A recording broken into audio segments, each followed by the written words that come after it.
Que le bonheur et la grâce soient ton partage. Je ne sais pas comment tu te réveilles, mais que les bontés de l'Éternel se renouvellent en toi et dans ta famille. Aujourd'hui, je ne vais pas te raconter une nouvelle histoire. Aujourd'hui, je vais te poser une question. Et oui, je vais te poser une question sincère et honnête. C'est entre toi et Dieu. Si du moins tu crois en lui pendant que tu entends cette vidéo, j'aimerais te poser une question. De quel camp es-tu, honnêtement? J'ai cette habitude de rigoler, mais une rigolade sincère et sérieuse, profonde, avec les personnes autour de moi qui partagent mon quotidien. Je leur dis ceci, je leur dis, la vie c'est l'or la plus précieuse. C'est pour cela que le premier empereur qui a unifié la Chine était très puissant, militairement, financièrement et mystiquement. Il avait une obsession pour la vie éternelle. Il a même fait préparer une potion qui, selon les scientifiques et les historiens, ont contribué à le précipiter dans la mort, parce qu'elle contenait des mercures. Juste pour dire que la vie, elle est tellement précieuse. Cet homme avait la puissance à son époque, mais il lui manquait quelque chose, il avait la peur de la mort. Mais toi, pendant que tu m'attends, t'es-tu une fois posé cette question? Après la mort, je serai quoi? Qu'est-ce que je serai? Où est-ce que je serai? Est-ce qu'il y a réellement une vie où c'est fini? Est-ce que tu te poses souvent cette question? Si du moins tu crois en Dieu, j'aimerais encore reposer cette question. De quel camp es-tu? Et cette rigolade que j'aime faire, c'est la vie qui est tellement précieuse, qui est tellement... Je ne sais même pas quel mot utiliser parce que la vie, c'est tout ce que nous sommes. Si nous n'avons plus le souffle, nous n'existons plus. Donc, la vie, c'est elle, l'existence. Donc, s'il n'y a pas de vie, il n'y a pas d'existence. Donc, si David Ozana, vous l'écoutez actuellement, c'est parce qu'il vit. Vous ne m'écouterez plus quand je ne serai plus de ce monde-ci, ou du moins lorsque le Seigneur viendra me chercher. Et une fois, je demande à quelqu'un, si on te propose des milliards et que tu étais conditionné à mourir d'un peu de temps, peut-être une semaine, il m'a dit jamais tu me fais cette proposition. Parce que si j'ai des milliards, c'est pour en profiter. Mais si je suis mort, à quoi ils me serviront? Et donc, dans quel camp tu es, c'est comment tu crois en Jésus et tu ne le connais pas vraiment. Comment tu dis que ta vie est entre les mains de Jésus, ou du moins tu as accepté la vie de Jésus et tu n'as aucune relation avec lui. Et ça ne te dit rien. Tu n'es pas offusqué par ça. Je veux me blesser. Tu n'es pas dérangé par cela. Ça ne te dérange pas de continuer à mentir, de continuer dans la vie de mensonge. Parce que une vie chrétienne, en dehors de la vérité de la parole, c'est une vie de mensonge. C'est pour cela que Jésus traitait ces pharisiens, ces juifs qui venaient lui questionner avec des questions pièges d'enfants du diable. Parce qu'ils étaient dans le mensonge et ils se disaient défendre la vérité. Aujourd'hui, beaucoup d'hommes sont dans des débats inutiles, des débats de doctrine et tout ça. Mais dis-moi, dans quel cas es-tu? Hier, dans la vidéo à la fin, le Seigneur nous a posé une question. Dans quel camp nous sommes? Et cette petite histoire que j'ai racontée hier n'avait même pas été préparée. Je suis rentré tard, sous la pluie, et tac, le Seigneur m'a fait faire ce message. Mais cette histoire est inspirée de Matthieu 25 et à 13, l'histoire des 10 vierges, des 5 folles et des 5 sages. Et après être allé jusqu'au bout de la vidéo, si dis-moi tu y es allé, dans quel camp tu te trouves? Dans le camp des folles ou dans le camp des sages? Et dis-moi, comme hier, dans l'illustration que nous avons prise, cette jeune fille a été trouvée digne pour le roi et pour le prince. Et ces autres femmes ont été rejetées parce qu'elles étaient devant la réalité. C'est comme ça ces jeunes femmes folles, dans cette parabole que Jésus a dite à ses disciples, et donc il nous a dit, ont été dans la confusion, ont été dans la déception. Lorsqu'elles sont revenues, après être allées charger les lampes, et Jésus leur a dit, je ne vous connais pas. L'époux leur a dit qu'il ne les connaît pas. Et donc, ce matin, c'est une question pertinente à te poser. Cette vie précieuse que tu as, que tu dis être, demeurer en Christ, l'es-tu vraiment? L'es-tu pour de vrai? L'es-tu pour de vrai? Et ces 5 femmes folles ont été jetées là où il y a des pleurs et des grincements dedans.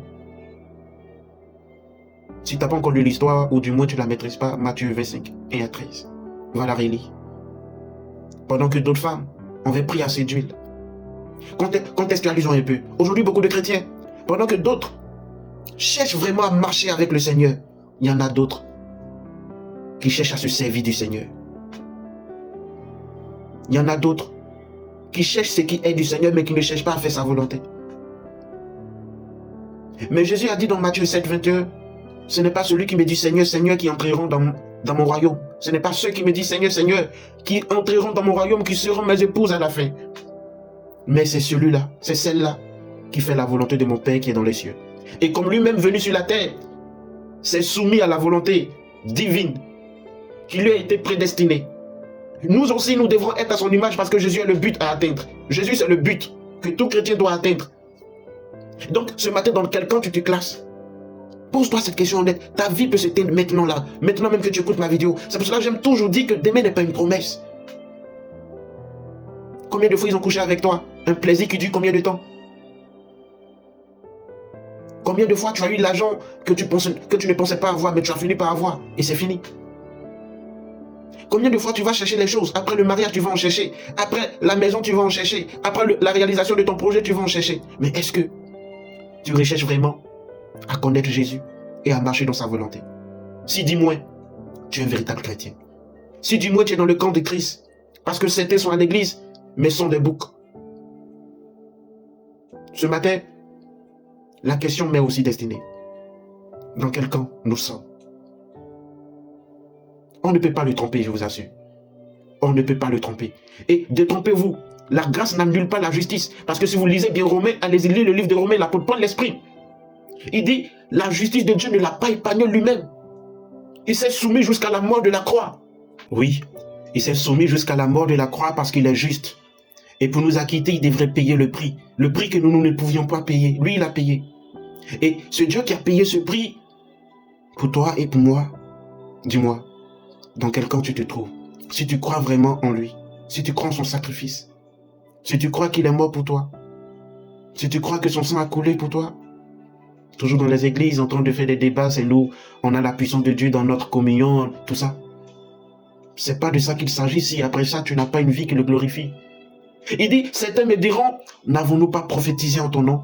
N'avons-nous pas fait des miracles en ton nom? N'avons-nous pas évangélisé en ton nom? Mais je les dirai, je ne vous ai jamais connus. Vous savez, dans l'histoire que nous avons utilisée hier, ces 4 jeunes filles étaient promises au prince.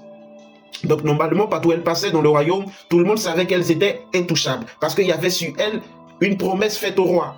Et donc normalement, lorsque nous sommes chrétiens, le monde même nous voit comme des enfants de Christ. Mais est-ce que Christ nous voit comme ses enfants? Pendant que tout le monde voyait ces jeunes filles comme des filles promises au roi, au prince, le roi avait des informations qu'elles n'étaient pas des bonnes. Après tout le masque, après tout le voile, après cette double vie que nous faisons, il y a un Dieu puissant là-haut qui nous voit. La repentance des gens aujourd'hui n'est pas sincère. On se répand parce qu'on veut plaire au pasteur. C'est pour cela que vous allez voir, beaucoup d'hommes sont obligés de mettre des vidéos pour justifier leur péché, pour justifier les scandales, parce qu'ils veulent que le monde les comprenne, le monde les approuve. Ils veulent que le monde leur donne raison. C'est devenu une foi apparente. Une foi qui doit faire l'unanimité. Et on est dans cette distraction. Mais ce matin, pour toi qui écoutes cette vidéo, fais une rétrospection sur toi-même. Sois honnête avec toi. Et demande-toi de là où tu es, dans quel camp tu es. Parce que, laissez-moi vous dire, on aime se tromper souvent avec des messages incomplets. L'évangile doit être complète. L'apôtre Paul dit, si on vous prêche un autre évangile, que cette personne soit anathème, maudite. Parce que l'apôtre Paul parle de malédiction parce que cette personne ne vous aime même pas. Quelqu'un qui vous annonce un autre Jésus, une autre manière d'accéder au royaume des cieux, sans Christ, sans le véritable. Il ne t'aime pas, donc il soit maudit. Aujourd'hui, on est dans la distraction. On est dans beaucoup de distractions. À chaque fois que quelqu'un te parle de l'amour de Dieu, qu'il ajoute à l'amour de Dieu la justice de Dieu. Dieu est amour. Son amour ne regarde pas à qui je suis, à comment je suis. Il ne regarde pas à la morphologie de David. Dieu s'en fout de ça. Dieu regarde à l'état de mon cœur. Mais un cœur sincère. Certains aiment dire, Dieu regarde au cœur, mais Dieu ne regarde pas à l'apparence, mais Dieu regarde à quel cœur? À quel cœur Dieu regarde? À quel cœur? Vous savez, l'apparence est souvent le reflet du cœur. L'apparence auquel Dieu ne tient pas compte, c'est quand tu es en train de regarder ma vidéo et tout ce que tu remarques, c'est que il y a une imperfection sur mon visage, ou que le vêtement de ta soeur ou de ton frère n'est pas de valeur, n'est pas de marque, ou le style vestimentaire de quelqu'un ne te plaît pas, est démodé. C'est à cette apparence qu'il s'agit. Et c'est ce qu'il a dit à Samuel. Samuel voyait David tout petit et il a dit non, ne regarde pas l'apparence. Le cœur de David était grand, une grande crainte. Quand je parcours les Écritures, David fait partie de ce top de personnes qui avaient une grande crainte pour l'Éternel. Lisez ses écrits et vous comprenez ce que je suis en train de dire. Et c'est de cette apparence qu'il s'agit. Sinon, lorsque tu rentres dans une boutique pour acheter tes vêtements, ça vient de ton cœur. Donc si tu t'habilles mal, c'est le reflet de ton cœur. Dieu regarde à cette apparence. Si tu parles mal, c'est les pensées de ton cœur que tu exprimes. C'est de l'abondance du cœur qui répond. Donc mon frère, sortez dans cet évangile qui ne vous fera que du mal, pas de bien. Qui ne vous fera que de mal et pas de bien. C'est pour cela que je vous exhorte à faire une rétrospection sur vous-même. Je ne voulais pas parler beaucoup, mais je suis en train de parler beaucoup sous l'Esprit de Dieu pour t'amener à toi qui m'écouteras, qui écoutera l'Esprit sinon, à choisir ton camp. Il dit, laissez grandir l'ivraie et le blé, à la moisson on les séparera. L'ivraie sera jetée au feu et le blé sera moissonné dans le grenier. Et ce grenier, c'est le royaume des cieux. L'ivraie sera jetée au feu et le blé sera dans le grenier. Je parle en ralenti pour que tu puisses comprendre. Le blé, c'est les bons chrétiens. Nous sommes tous chrétiens sur la terre aujourd'hui. Tout le monde est chrétien. Tout le monde est chrétien. Il n'y a pas quelqu'un qui n'est pas chrétien, je vous assure. Nous tous, nous sommes chrétiens. Pour nous-mêmes, est-ce que nous sommes chrétiens pour Christ? Et comme je l'ai dit d'habitude, ne vous y trompez pas. Il n'y a pas une église, une communauté religieuse qui est vraie.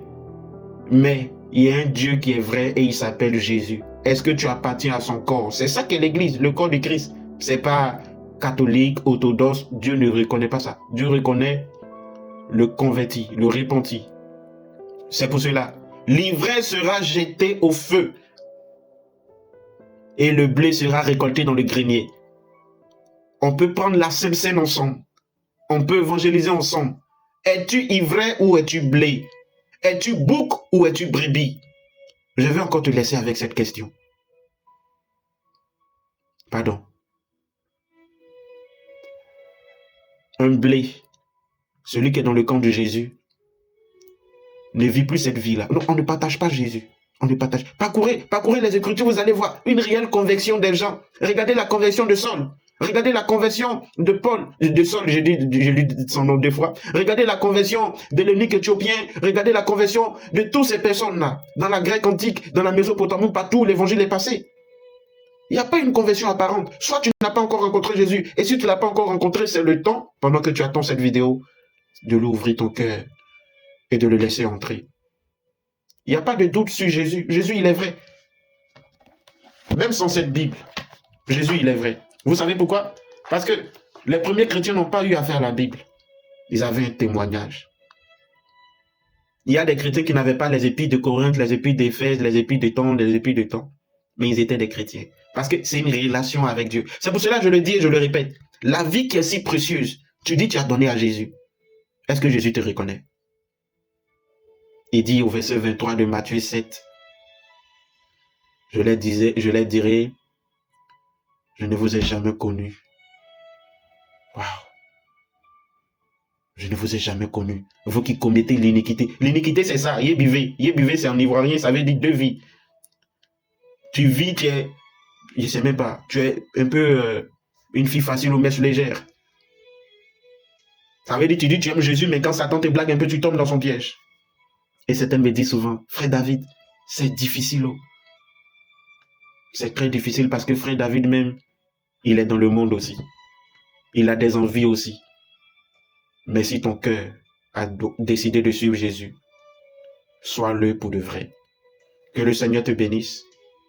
Que sa grâce repose sur toi. Je vous aime, mais le Seigneur vous aime encore plus. Et que dis-je? Le camp de Jésus est le meilleur camp. Il n'y aura pas de regret avec Jésus. Mes yeux l'ont vu, mes oreilles l'ont entendu. Jésus est vrai. Que Dieu te bénisse. Si tu avais des doutes, et c'est pour cela que tu ne vivais pas encore une relation sérieuse avec lui, je peux te confirmer que Jésus est vrai.